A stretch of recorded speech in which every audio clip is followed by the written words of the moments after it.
ഭൂമിയിലേക്കുള്ള തിരിച്ചിറക്കത്തിനൊരുങ്ങി Artemis 2 സംഘം. നാളെ പുലർച്ചെ 5:37 പേടകം ഭൂമിയിലേക്ക് ഇറങ്ങുക. ബഹിരാകാശത്ത് പുതുചരിത്രം കുറിച്ച് ആർടെമിസ് 2 ഭൂമിയിലേക്കുള്ള യാത്രയിലാണ്.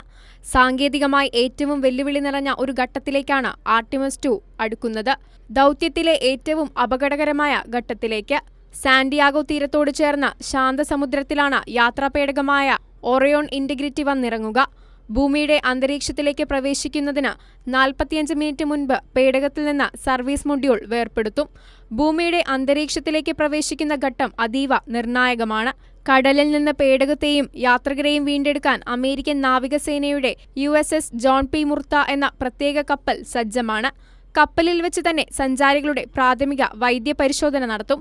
അതിനുശേഷം ഹെലികോപ്റ്ററിലാകും 4 പേരെയും ഹൂസ്റ്റണിലെ നാസയുടെ ജോൺസൺ സ്പേസ് സെന്ററിലേക്ക് മാറ്റുക. ഭൂമിയിൽ നിന്നും ഏറ്റവും അകലേക്ക് സഞ്ചരിച്ച മനുഷ്യർ എന്ന റെക്കോർഡ് സ്വന്തം പേരിലാക്കിയാണ് Artemis 2 ദൗത്യസംഘം മടങ്ങിവരുന്നത്.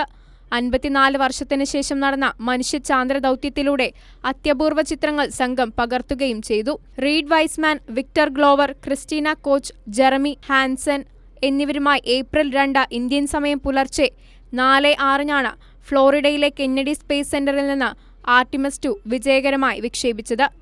News desk, Kairali news.